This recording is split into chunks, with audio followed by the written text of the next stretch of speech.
The conference room stretched wide and circular, built to accommodate bodies of all shapes and sizes. Representatives from across the Galactic Coalition sat in their designated sections, some breathing methane, others basking under heat lamps, a few floating in specialized gravity fields. They had gathered to discuss the newest species discovered on the edge of explored space, humanity. Ambassador Dreth adjusted his translator and pulled up the holographic display. Images of Earth rotated slowly in the center of the room, showing blue oceans and green continents. The data scrolling beside it told a simple story. Humans were weak. At least that was what the numbers suggested. Physical strength unremarkable, Dreth announced, his voice translated into 47 different languages simultaneously. Lifespan approximately 80 of their years. No natural defenses, no claws, no armor plating, no venom sacs. Their bones break easily, their skin tears with minimal force. A council member from the Rothian species clicked her mandibles together, which the translator rendered as laughter. They sound fragile. How did they even survive long enough to develop technology? Dreth expanded the display. They are resourceful, I will grant them that. They have developed nuclear technology, basic computers, and just recently achieved faster-than-light travel. However, their designs are crude. Our analysts estimate their military capabilities are at least 300 years behind our standard. How many worlds have they colonized? Someone asked from the back of the chamber. 3, Dreth replied. Their home world Earth, plus 2 settlements on nearby planets they call Mars and Titan. Total population across all 3 worlds is approximately 12 billion. For comparison, the smallest coalition member species controls 18 worlds. The chamber filled with various sounds of amusement. The Galactic Coalition had been expanding peacefully for over 1,000 years. Their method was simple and effective. Arrive at a new species' homeworld, demonstrate overwhelming technological superiority, and offer a choice. Join the coalition under their established rules, or face complete economic and political isolation. No species had ever chosen isolation. Within months of first contact, every discovered civilization had signed the integration documents and accepted their place in the galactic order. I propose we follow standard protocol, Dreth continued. We send a diplomatic vessel, present the standard terms, and give them the customary 60 days to comply. Based on their technological level and political structure, I anticipate full cooperation within 30 days. The High Arbiter, a being of pure energy contained within a crystalline shell, pulsed with approval. The motion is accepted. Ambassador Dreth, you will lead the delegation personally. Prepare your vessel. 3 weeks later, Dreth's ship emerged from faster-than-light travel at the edge of Earth's solar system. The journey had been routine, almost boring. Dreth had made this trip dozens of times before to dozens of different species. The outcome was always the same. His communications officer signaled that all systems were ready. Broadcasting our presence now, Ambassador. They should detect us within minutes. The wait was short. Within 5 minutes, human vessels began appearing on the sensors. Primitive things, really. Metal boxes with chemical rockets strapped to the sides. Dreth counted 12 ships moving to intercept, all of them broadcasting warnings to turn back. Open a channel, Dreth ordered. Let us introduce ourselves properly. The view screen flickered to life, showing a human woman in a dark blue uniform. Her face showed no fear, only caution. This is Director Helen Brooks of Earth's United Defense Council. You are entering sovereign human territory. State your intentions. Dreth smiled, or at least made the expression his species used to convey friendliness. Director Brooks, I am Ambassador Dreth of the Galactic Coalition. We come in peace to extend an invitation to your species. Humanity has been observed and evaluated. We wish to welcome you into the greater galactic community. Brooks nodded slowly. We appreciate the gesture, Ambassador. However, we will need to discuss this among our leadership. These are significant matters. Of course, Dreth replied smoothly. However, I must be direct with you. The Coalition represents 47 species and controls over 6,000 worlds. Our combined military strength is beyond your current comprehension. We offer protection, technology sharing, and access to established trade routes. In return, we ask that you accept our governance structure and contribute to the common good. And if we refuse? Dreth kept his expression neutral. Refusal has never been necessary, Director. Every species we have encountered has seen the wisdom in cooperation. Those who choose isolation find themselves unable to expand, unable to trade, unable to advance. It is not a threat, merely a reality of galactic politics. Brooks was quiet for a moment. I see. And how long do we have to consider this offer? 60 days, as per standard protocol. Then we will use that time wisely. Thank you for your visit, Ambassador. We will contact you with our decision before the deadline. The channel closed. Dreth leaned back in his seat, satisfied. The human response was typical. Initial resistance followed by reluctant acceptance once they truly understood the situation. He had seen it all before. His tactical officer spoke up. Ambassador, should we remain in the system? No need, Dreth replied. They are not a threat. Return to Coalition space. We will come back in 60 days to finalize the paperwork. As the ship turned away and prepared to jump to faster-than-light speed, Dreth composed his report. The words came easily because he had written similar reports many times before. First contact with humanity successful. Species displays expected reluctance but no genuine resistance. Political structure appears disorganized with multiple competing factions. Military capabilities negligible. Recommend standard integration timeline. Full compliance anticipated within 90 days of deadline. He attached the sensor data showing the primitive human ships and their outdated technology. The report was filed and transmitted. Dreth settled in for the journey home, already thinking about his next assignment. Humanity would be integrated soon, just like all the others. Another simple, successful mission complete. The Coalition Council received the report and filed it away. Another species added to the list. Another victory for peaceful expansion. None of them questioned the assessment. None of them looked deeper into human history. None of them wondered why a species with such fragile bodies and limited technology had managed to colonize 3 worlds in such a hostile environment. They would learn soon enough, but by then it would be too late to reconsider. Intelligence analyst Terrace stared at the massive data dump spread across his workstation.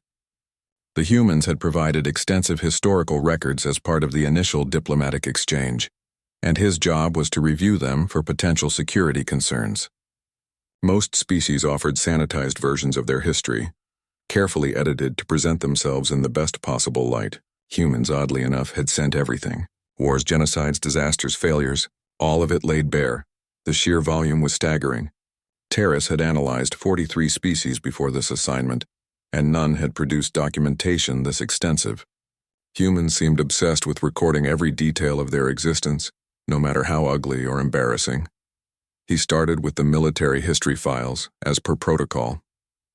What he found made him uneasy. Humans had been at war with each other for their entire recorded history, not occasional conflicts over resources or territory, which was common enough among developing species. Constant, unending warfare. They had divided themselves into artificial groups called nations and spent thousands of years fighting over land, resources, religion, ideology, and sometimes seemingly nothing at all. The weapons development timeline was particularly disturbing. Humans had progressed from sharpened rocks to nuclear weapons in just 10,000 years. They had created chemical weapons, biological weapons, and bombs capable of destroying entire cities. And they had used all of them on each other repeatedly. Terrace flagged several sections and compiled a preliminary report. Human species shows extreme aggression patterns. Internal conflict dominates historical record. Recommend caution in integration process. His supervisor, a veteran analyst named Prith, reviewed the report and dismissed it with a wave. You are overthinking this, Terrace. Yes, they fought among themselves. Most primitive species do before they achieve unified government. The important detail is that they were fighting each other, not us.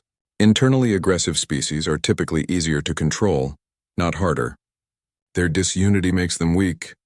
But the scale of the conflicts, Terrace protested. In their most recent global war, they killed over 60 million of their own kind. They dropped nuclear weapons on populated cities. What kind of species does that? A desperate one, Prith replied. A species without the guidance of a higher authority. That is precisely why the Coalition exists. We bring order to chaos. Once humans are integrated, they will abandon these primitive behaviors. Terrace wanted to argue but knew it was pointless. Prith had been analyzing species for 200 years and had never been wrong before. Still, something about the human data bothered him. He returned to his workstation and continued reviewing. The cultural files were equally strange. Human entertainment was filled with stories about underdogs, last stands, and impossible victories. Their literature celebrated individuals who fought against overwhelming odds. Their films depicted small groups defeating massive armies. Their music contained lyrics about never surrendering, never backing down, never accepting defeat. Why would a species constantly celebrate losing battles? Terrace could not understand it. Every other species in the coalition celebrated strength, unity, and the wisdom of accepting superior force. Humans seemed to admire stubbornness. He dug deeper into the military tactics section. Humans had developed an enormous variety of combat strategies over their history: guerrilla warfare, asymmetric tactics, scorched earth policies, siege warfare, trench warfare, aerial bombardment, submarine warfare, cyber warfare. The list went on and on. More concerning was how humans had documented all of it. Every successful tactic, every innovative strategy, every clever adaptation was recorded, studied, and taught to future generations. They had built institutions called military academies specifically to teach young humans how to kill more efficiently. They studied the battles of ancestors who had died thousands of years ago, learning from ancient victories and defeats. Terrace opened a file labeled Tactical Case Studies and randomly selected an entry. It described something humans called the Battle of Thermopylae, where 300 soldiers held a narrow pass against an army of hundreds of thousands for 3 days. The defending force was annihilated, but they inflicted massive casualties and delayed the invasion long enough for their allies to prepare. Humans considered this a victory. Another file detailed the siege of Leningrad, where an entire city refused to surrender despite being surrounded, starved, and bombarded for over 2 years.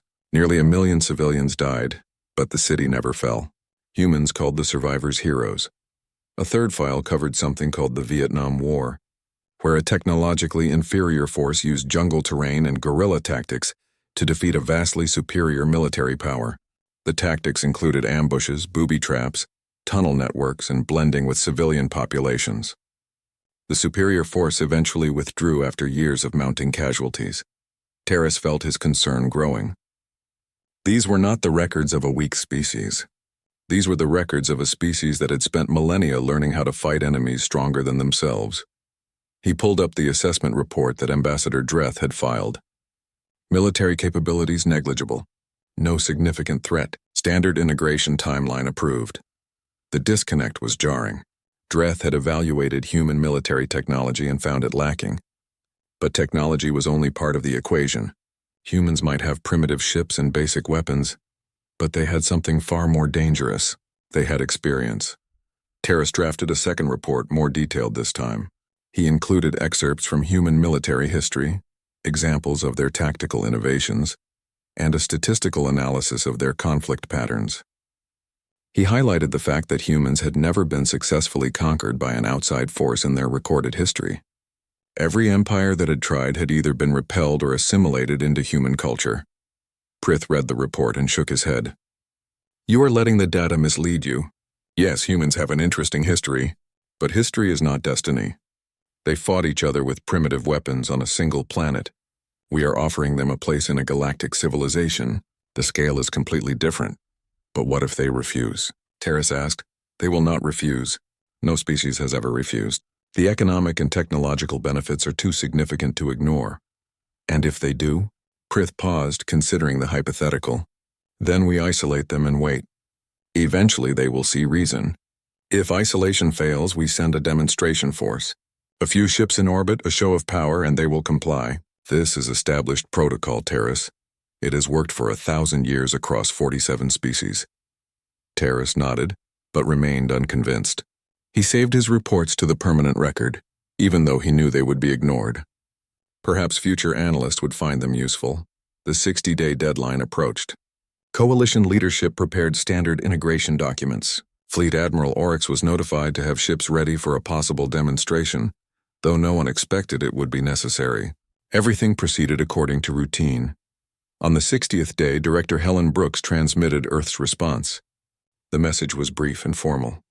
"The people of Earth have carefully considered the Coalition's offer. After extensive debate and consultation with all member nations, we must respectfully decline. We wish to develop independently and are not prepared to accept external governance. We hope this decision will be respected and that peaceful relations can continue." The message was received with shock in the Coalition Council chambers. Respected? They expected their refusal to be respected. Ambassador Dreth requested permission to return to Earth immediately. They are confused, he explained. They do not understand what they are rejecting. I will explain more clearly, but privately he was annoyed. This had never happened before. No species had ever said no. The humans were being irrational, probably influenced by their fragmented political system. A stronger demonstration would be necessary. Fleet Admiral Oryx received his orders. Take 50 ships to Earth's solar system. Park them in orbit. Show the humans what they were facing. Do not fire unless absolutely necessary. The overwhelming display of force would be enough. 50 ships was considered excessive for such a primitive species, but the Council wanted to make absolutely certain the message was understood. This was not a negotiation. This was reality. As the fleet prepared to depart, Terrace reviewed his reports one final time. His unease had not diminished. Something about the human response bothered him. They had declined politely, almost as if they had expected this outcome, as if they had already planned for it. He pulled up the human military history files again and searched for a specific term he had seen multiple times. Preparation. Humans were obsessed with preparation. They had phrases about it. Plan for the worst, hope for the best. Stay ready so you don't have to get ready. Prior planning prevents poor performance. What if the 60 days had not been spent debating? What if humans had been preparing? Terrace tried to share his concerns one more time, but the fleet had already departed. All he could do was watch and wait and hope he was wrong. Fleet Admiral Oryx watched the blue planet grow larger on his view screen as the Coalition fleet emerged from faster-than-light travel. 50 warships arranged in a perfect formation, each one a masterpiece of engineering and firepower. The display was designed to inspire awe and fear in equal measure. It had never failed before. Begin broadcasting our presence across all frequencies, Oryx commanded. Let them see what they face. The communications officer worked quickly, sending signals that would be impossible for human sensors to miss. The message was clear. Look up, see your future. Choose wisely. Within minutes, alarms began sounding across all 3 human worlds. Oryx smiled slightly. Good. Fear was an excellent motivator. Now Director Brooks would contact them. Apologies would be offered, and this unnecessary display would end with signatures on integration documents. But the response was not what he expected. Instead of communication requests, Oryx received something else entirely. Evacuation signals. All across the human colonies, sirens wailed and people rushed to shelters. On Mars, the domed cities activated emergency protocols. On Titan, the mining facilities went dark as workers retreated to underground bunkers. What are they doing? Oryx asked aloud. His tactical officer checked the sensors. Admiral, they are evacuating civilian areas and dispersing their military assets. It appears they anticipated our arrival. Anticipated? We gave them no warning. No, sir, but they have been preparing since their refusal was transmitted. Our intelligence reports indicate they began fortification efforts immediately after the 60-day deadline was announced. Oryx felt the first stirring of unease. Preparing was one thing, but this level of coordination suggested something more. These were not the actions of a confused species. These were the actions of a species expecting war. Continue with the demonstration as planned, Oryx decided. Target the mining facility on their moon Europa. It is remote and sparsely populated. A single precision strike will show our capabilities without significant casualties. The weapons officer locked onto the target. Europa was one of many moons orbiting the gas giant Jupiter, and humans had built a small mining operation there to extract water ice. Sensor readings showed approximately 80 humans stationed at the facility. Fire when ready. The beam lanced out, covering the distance in seconds. It struck the facility with perfect accuracy, and the structure vaporized instantly. No debris, no survivors, no evidence it had ever existed except for a glowing crater in the ice. Target destroyed, Admiral. Sensors confirm no survivors. Broadcast a message to Director Brooks. Inform her that this was a demonstration of our capabilities and our reluctance to use them. Request immediate communication to discuss surrender terms. The message was sent. Oryx waited for the inevitable response. Fear, shock, pleas for mercy, desperate offers to negotiate. He had seen it all before in training simulations, but Director Brooks did not respond. Instead, something else happened. Admiral, multiple contacts emerging from concealment. The tactical officer shouted. They were hiding behind the asteroid belt, the moons, even inside the rings of Saturn. The tactical display lit up with red markers. Human ships, hundreds of them, appeared seemingly from nowhere. They were crude vessels, exactly as ugly and primitive as the intelligence reports had described. But there were so many of them. How many? Oryx demanded. Counting now, sir. Initial estimate over 300 vessels. Still more emerging. 300. The humans had somehow constructed 300 military vessels in just 60 days. That should have been impossible with their technology level. Oryx studied the approaching ships. They were mismatched, clearly built quickly from whatever materials were available. Some were converted cargo vessels with weapons bolted to the hull. Others were barely more than engines with guns attached. None of them matched Coalition design standards. They cannot seriously intend to engage us, Oryx said, more to himself than his crew. Those ships would be destroyed instantly in direct combat. But the human ships continued their approach, accelerating hard and spreading into attack formations. Oryx recognized some of the patterns from historical databases. Envelopment tactics, swarm strategies. The humans were not planning to fight ship to ship. They were planning to overwhelm through numbers. All ships defensive formation. Prepare to engage. Weapons free on my command. The Coalition fleet shifted smoothly into battle positions. 50 ships against 300. The numbers favored humanity, but the technology favored the Coalition by such a margin that numbers should not matter. The first human ships entered weapons range. Oryx expected them to fire and retreat, testing Coalition defenses. Instead, they accelerated harder, pushing their engines to maximum. Admiral, those ships are on collision courses. Impossible. No crew would sacrifice themselves in such a pointless gesture. But the human ships did not deviate. The first one struck a Coalition destroyer's shields at full speed. The shields held, absorbing the impact, but the violent explosion created a temporary blind spot in the destroyer's sensor coverage. Before the shields could fully reset, 3 more human ships slammed into the same location. The shields failed. The fourth human ship, its hull already burning from atmospheric entry through the shield envelope, crashed directly into the destroyer's engine section. Both vessels exploded in a ball of superheated metal and fusion plasma. Report, Oryx shouted. Destroyer read-down. All hands lost. More human ships pressed their attack. They moved in groups of 4 or 5, coordinating their suicide runs to target the same ships repeatedly. Some carried explosive payloads that detonated on impact. Others simply used their mass and velocity as weapons. The Coalition fleet responded with devastating firepower. Every shot destroyed a human ship completely. But the humans kept coming. For every ship destroyed, 2 more moved in to take its place. They are insane. The weapons officer cried out. They are killing themselves. All ships focus fire. Prioritize targets by threat level. We must break their formation. But the humans had no formation to break. They fought like a swarm of insects, independent but coordinated. Each ship making its own decisions but working toward the same goal. When Coalition ships focused their fire in one direction, human ships attacked from another angle. When the fleet tightened formation for mutual defense, human ships exploited the reduced firing angles. Oryx had trained for hundreds of battle scenarios, but none of them had prepared him for this. The humans were using tactics that no rational species would consider. They were trading 5 ships for 1, 10 ships for 1, accepting horrific losses to inflict even minor damage. Another Coalition ship went down, then another. The humans launched smaller craft that Oryx initially thought were fighters, but were actually missiles with human pilots inside, guiding them to targets too small for automated systems to hit reliably.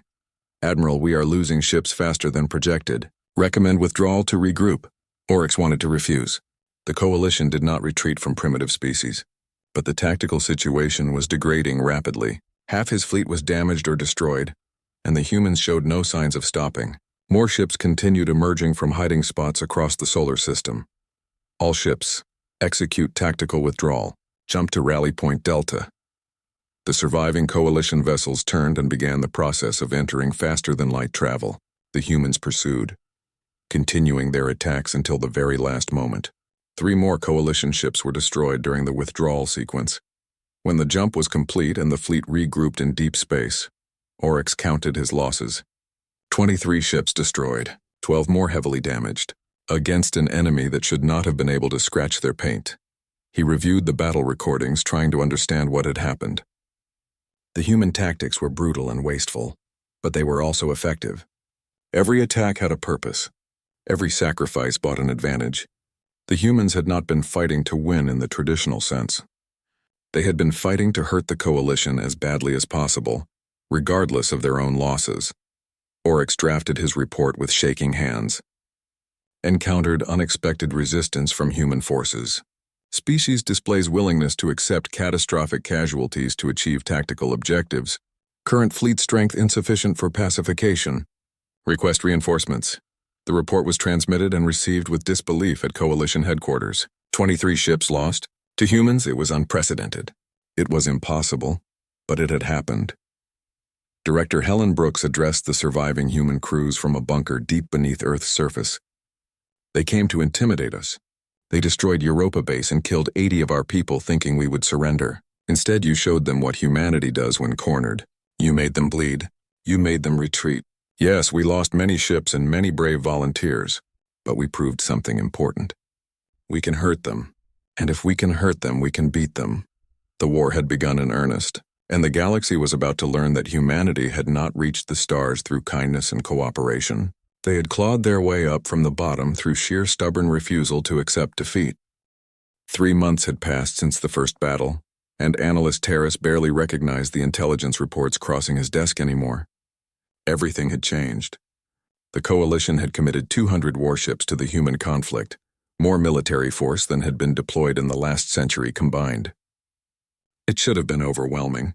It should have ended the war in days. Instead, the war had spread across a dozen star systems like a virus. Terrace reviewed the latest incident report with growing horror.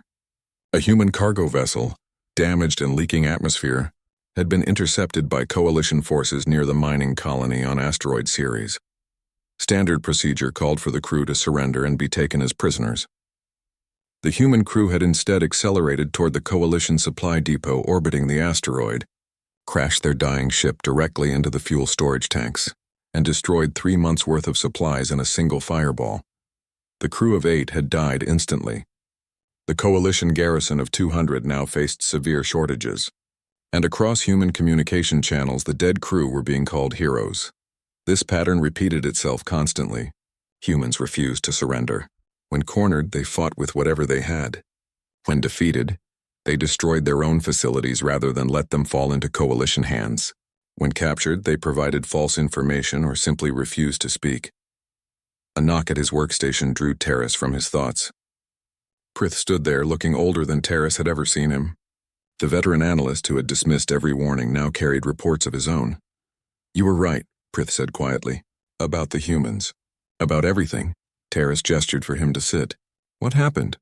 "I have been analyzing the cultural data more carefully. The entertainment we dismissed as primitive storytelling. It was not fantasy. It was training." Prith activated a holographic display showing scenes from human films and literature. Every story about last stands, about impossible victories, about refusing to surrender. The humans were not entertaining themselves. They were teaching themselves, preparing themselves psychologically for exactly this scenario. Preparing for what? They could not have known we existed. No, but they have been preparing for something. Humans call it the Great Filter, a theoretical concept that some catastrophe awaits every intelligent species, something that prevents them from spreading across the galaxy. They have been worried about it for decades. Some thought it would be environmental collapse. Others thought it would be artificial intelligence. Some thought it would be aliens. Terrace understood. They have been preparing for existential threat. We are just the specific form it took. Exactly. And their preparations were not military.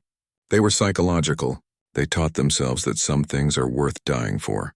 That surrender is not always the rational choice. That sometimes bleeding your enemy is victory enough.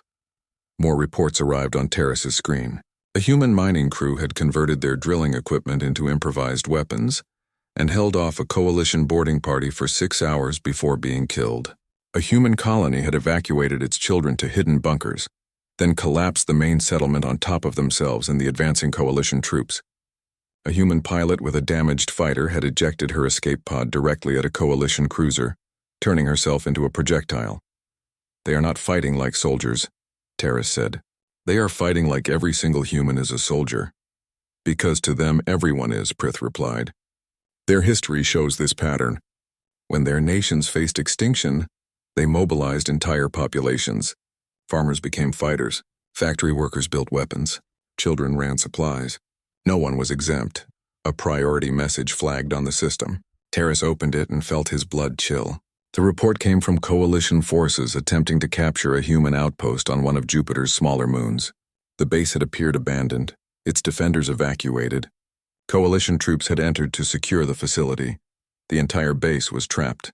Explosives hidden in walls, under floors, inside equipment. The humans had not evacuated. They had stayed behind specifically to trigger the traps when coalition forces were inside. 20 coalition soldiers dead, 5 humans dead. All of them volunteers who had remained behind knowing they would not survive. Why?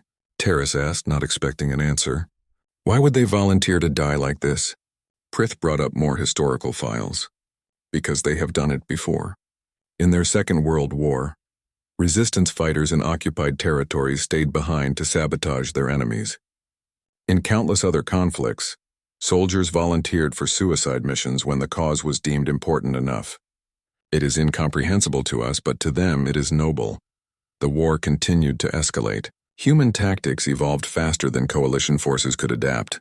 They used the asteroid belt as an ambush zone, hiding ships among the rocks and striking at passing coalition vessels before disappearing again. They attacked supply lines, forcing coalition ships to travel in convoy. They avoided direct fleet battles, instead picking off isolated ships and damaged stragglers. Most disturbing was their weapon development. Humans had begun modifying their primitive technology in creative and terrifying ways. They attached oversized engines to asteroids and turned them into slow but devastating projectiles. They modified their nuclear weapons to create electromagnetic pulses that disabled coalition electronics. They even weaponized their own nuclear reactors, turning damaged power plants into bombs. Terrace received a personal report from a coalition ship captain who had witnessed something that shook him deeply. A human vessel, badly damaged and venting atmosphere, had been offered the chance to surrender. The ship's life support was failing. The crew had perhaps an hour of breathable air remaining. The human captain had refused. Instead, the ship had used its last functioning engine to position itself in the path of coalition reinforcements. When coalition ships arrived, they found the human vessel dead in space, the crew suffocated. But the ship's reactor had been rigged to detonate on a timer.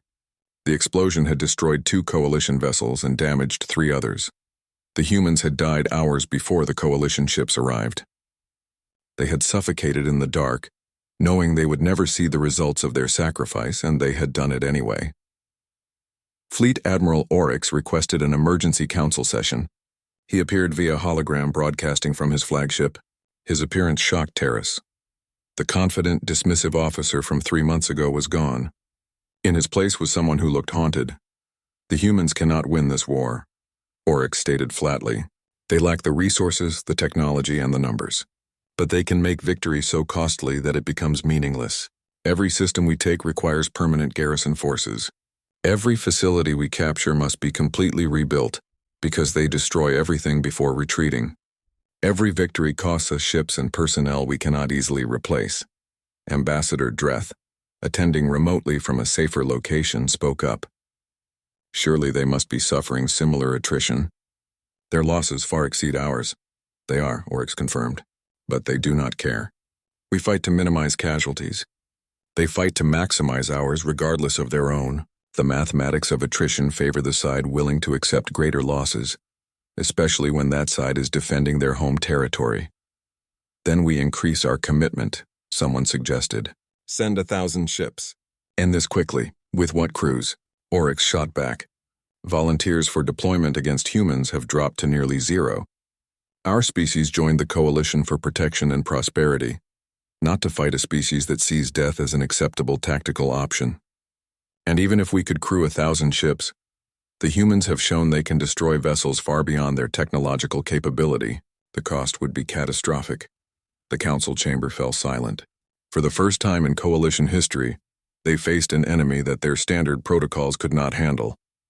An enemy that refused to be rational, refused to calculate costs versus benefits, refused to see overwhelming force as a reason to surrender. Terrace thought about all the warnings he had issued months ago.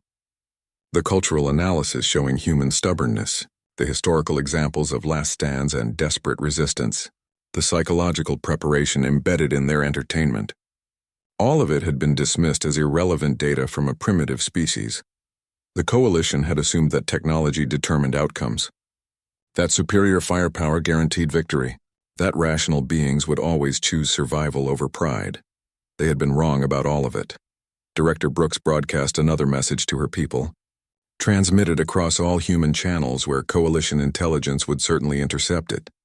They expected us to break, to see their big ships and their advanced weapons and just give up. They did not understand that we have been fighting impossible odds since we climbed down from the trees. Every predator was bigger than us. Every environment tried to kill us. Every disease, every disaster, every challenge. And we survived all of it through one simple principle: we do not quit. The message was clearly meant for human morale, but Terrace suspected it was also meant for coalition ears. A statement of intent, a warning that no matter how many ships were sent, no matter how many battles were won, humanity would continue fighting. And for the first time since the war began, Terrace heard council members quietly discussing a word that had never been used before in coalition operations: withdrawal. 6 months into the war, and the Coalition Council faced a decision they had never contemplated before. The vote was supposed to be a formality. Send the reserve fleet, 500 warships representing nearly half of Coalition military strength, and end the human problem permanently. The debate, however, was far more heated than expected.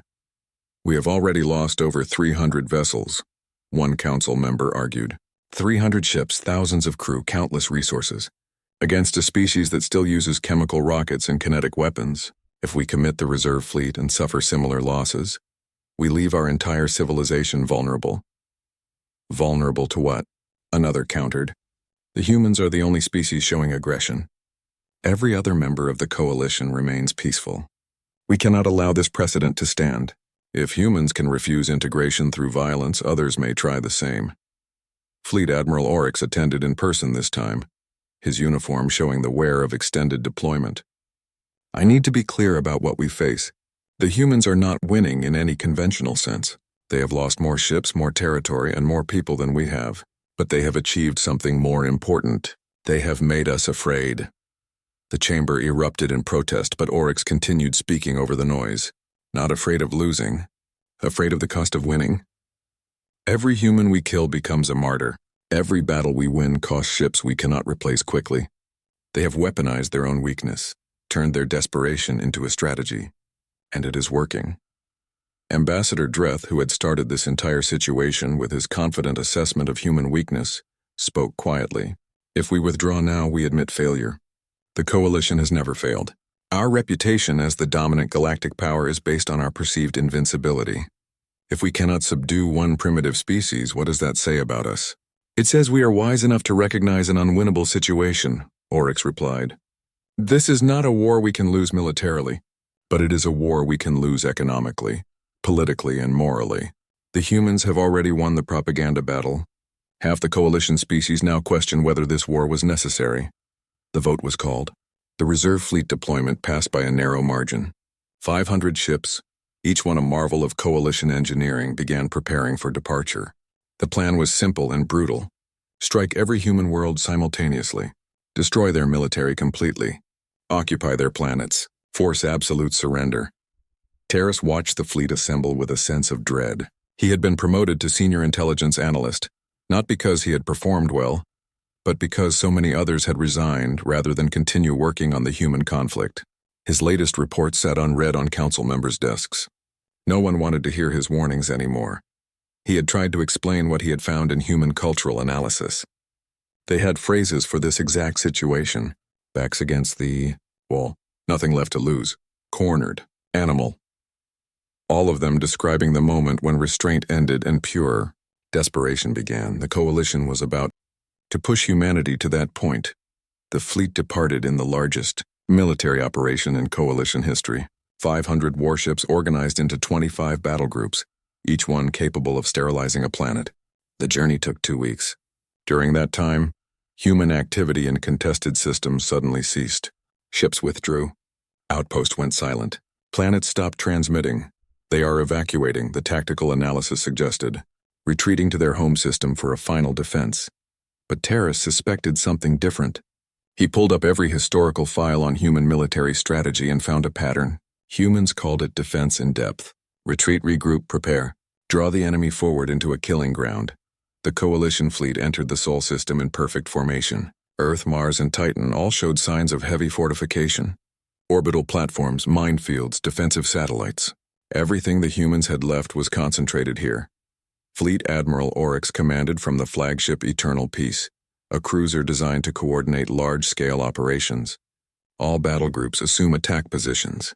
Prepare for simultaneous strikes on all 3 worlds. We end this today. The human fleet emerged to meet them. 300 ships, nearly everything humanity had left. They were battered, showing damage from months of warfare.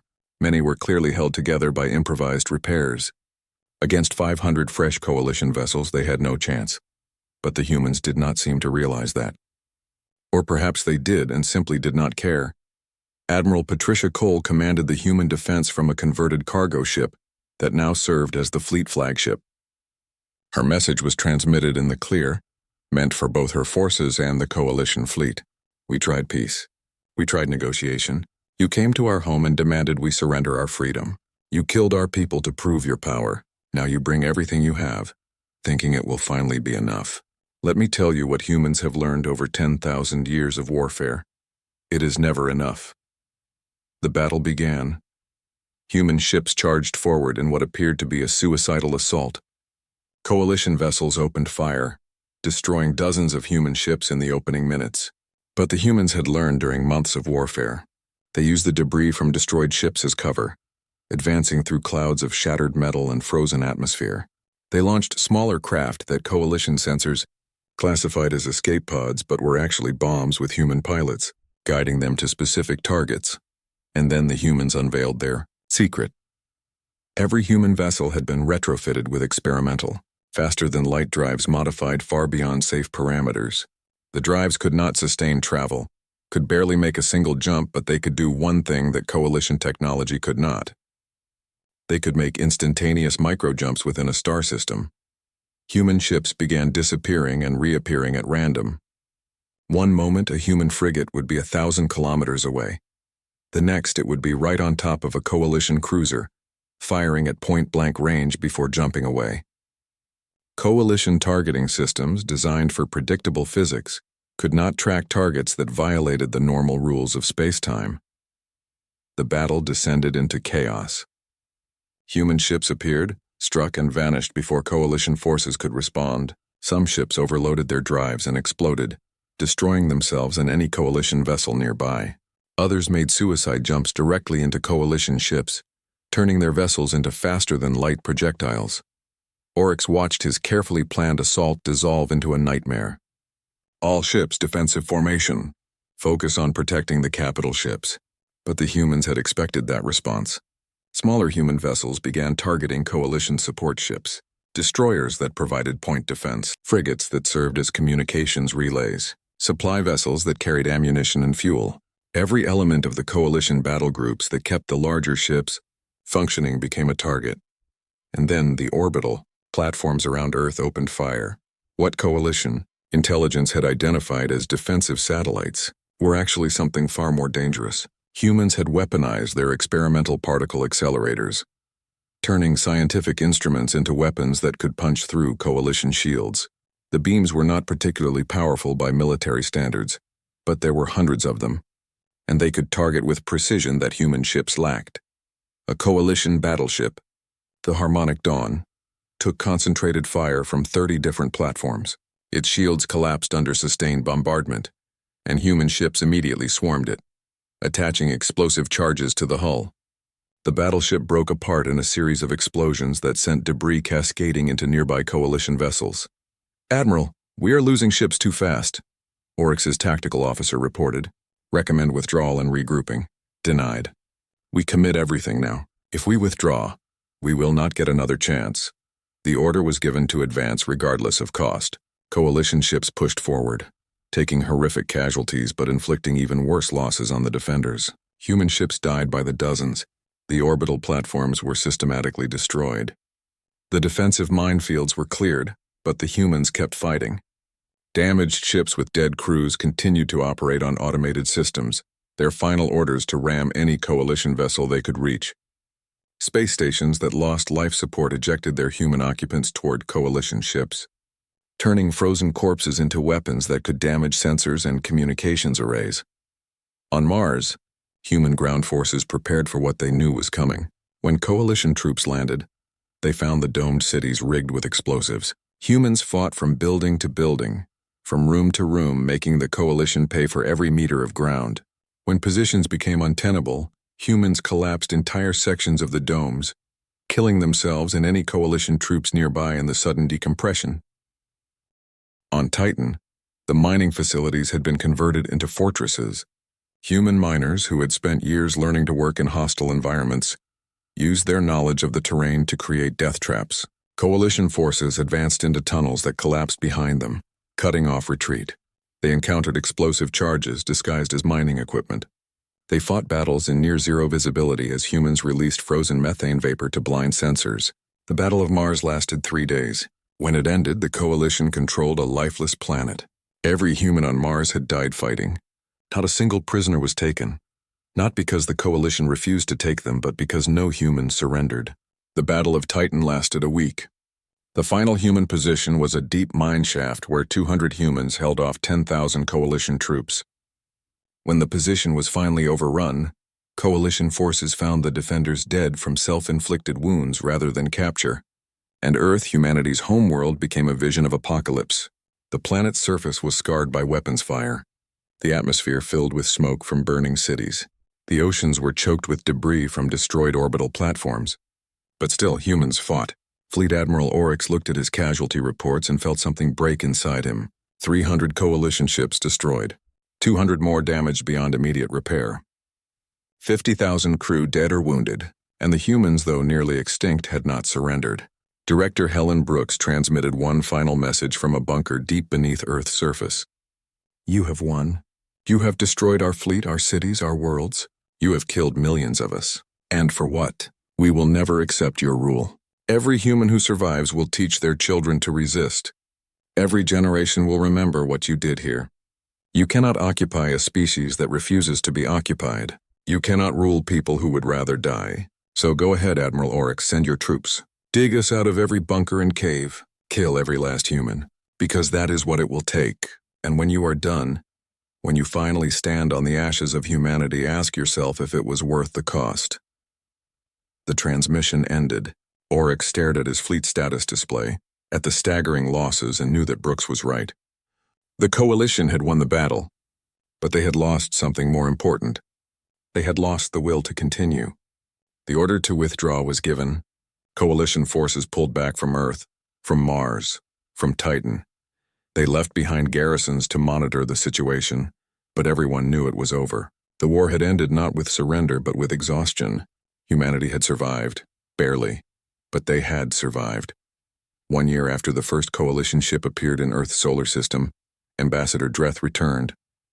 This time he did not arrive with a fleet.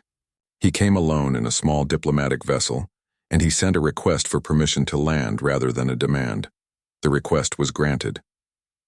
Director Helen Brooks agreed to meet him, though the location choice was deliberate. The ruins of Geneva, where the old United Nations building once stood, now reduced to broken concrete and twisted metal by coalition bombardment. They met in what had been a conference hall, now open to the sky. Brooks looked older than her years. The war had aged her, as it had aged everyone who survived it. She wore a simple uniform, no medals or decorations. There was nothing left to celebrate. Dreth descended from his shuttle with only 2 guards, both unarmed. He had insisted on that detail. This meeting was not about threats or displays of force. That time had passed. "Director Brooks," Dreth said, his translator rendering his words into English. "Thank you for agreeing to see me." "I almost refused," Brooks replied. "The last time we spoke diplomatically, you told us to surrender or face consequences. We chose consequences. I assume you've seen how that worked out?" "I have." Dreth gestured at the ruins around them. "And I have come to apologize. The two guards with Brooks tensed, hands moving toward weapons they carried. Brooks raised a hand, stopping them. That's a word I didn't expect to hear from the mighty Galactic Coalition. We made a mistake, Dreth continued. A catastrophic error in judgment. We assessed your species based on technology and physical capability. We saw weakness where we should have seen strength. We mistook your desire for peace as inability to wage war. You killed 3 million of us, Brooks said, her voice flat and cold. You destroyed 2 of our 3 colony worlds.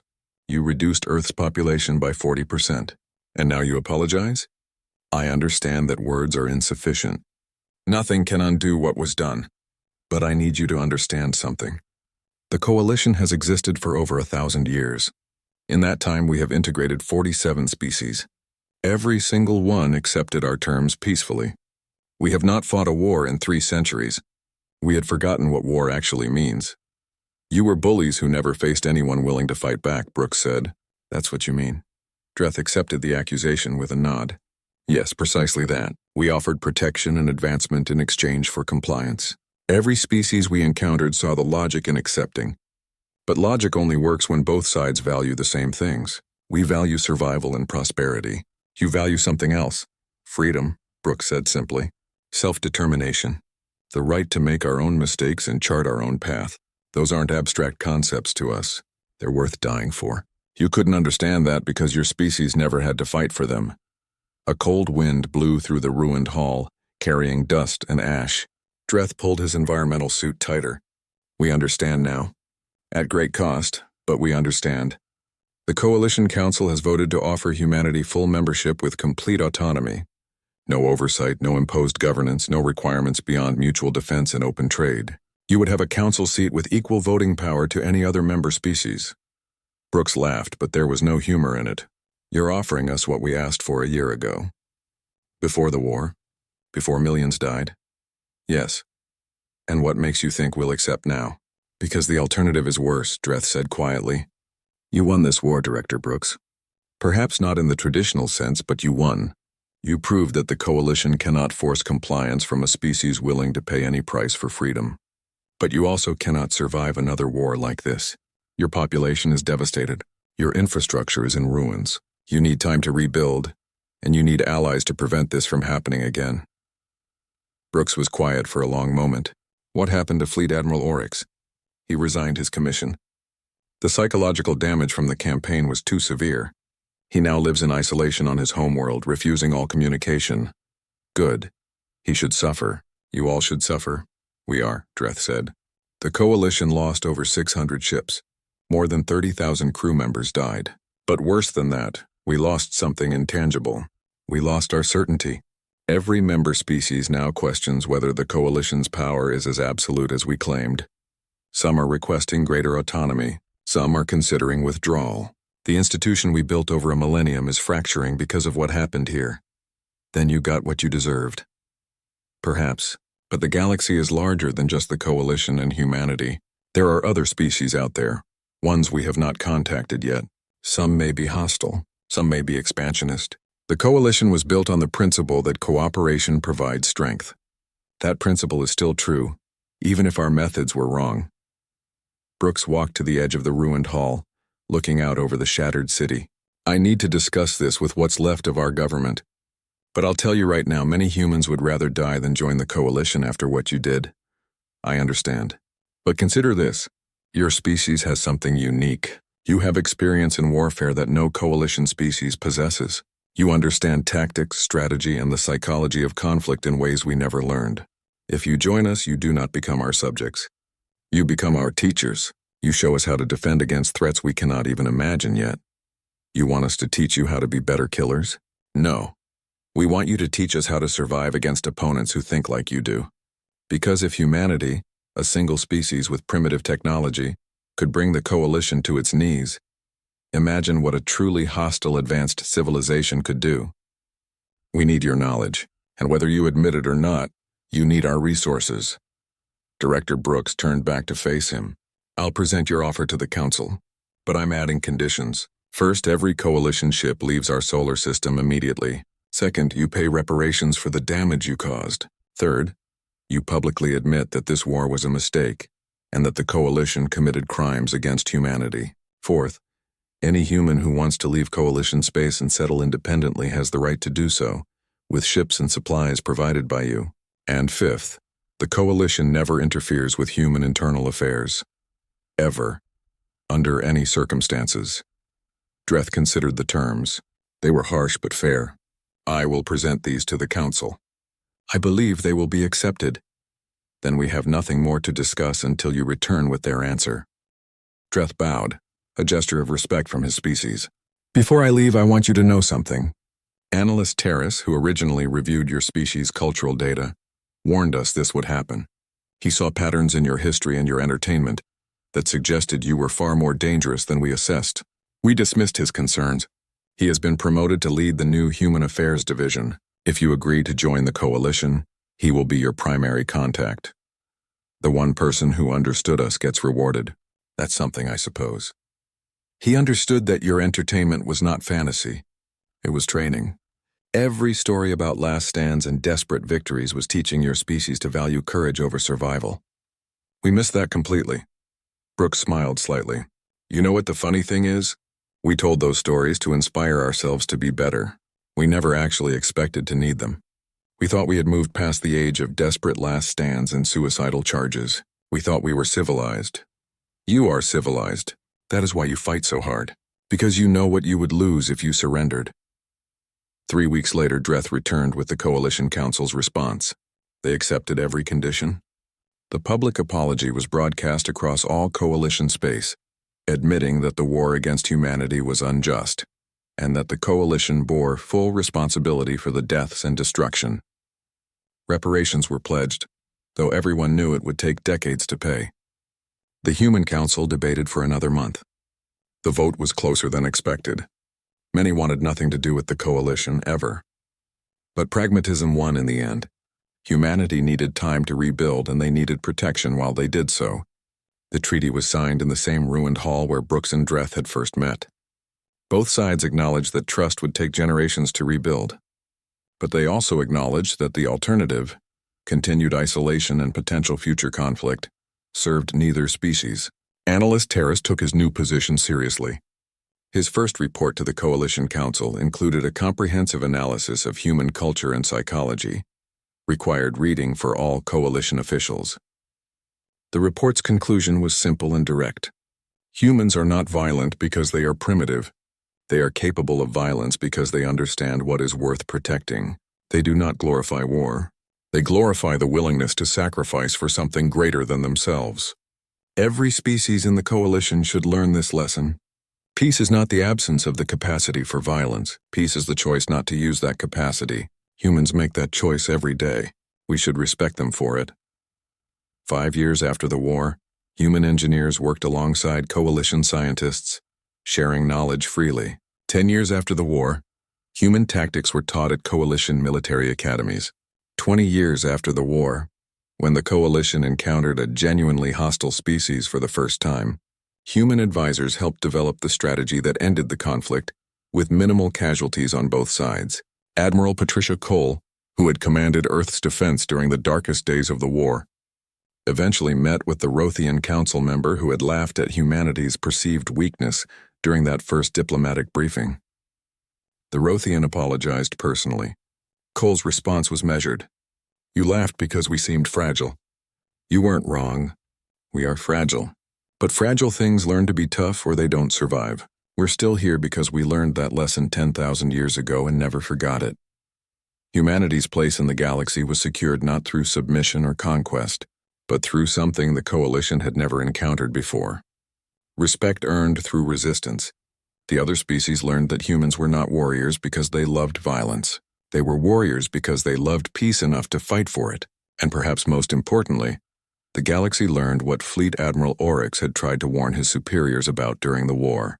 Humanity's greatest weapon was not their technology or their tactics. It was their absolute refusal to accept defeat, even when defeat was the only logical outcome.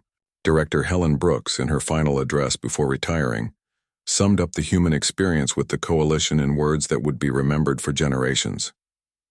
They thought we would fall easily because we seemed weak. They learned that weakness and strength are not opposites. Sometimes the weakest thing in the room is the most dangerous because it has nothing left to lose and everything to fight for.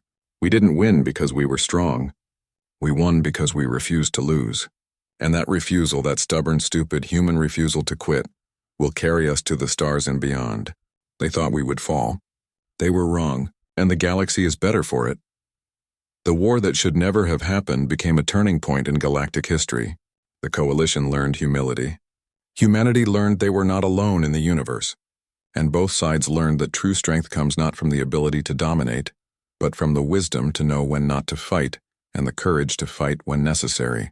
Among the stars, humanity had finally found their place, not as conquerors, not as victims, but as the species that taught the galaxy a lesson it desperately needed to learn. Some things are worth fighting for, and some species simply will not break no matter how hard you push.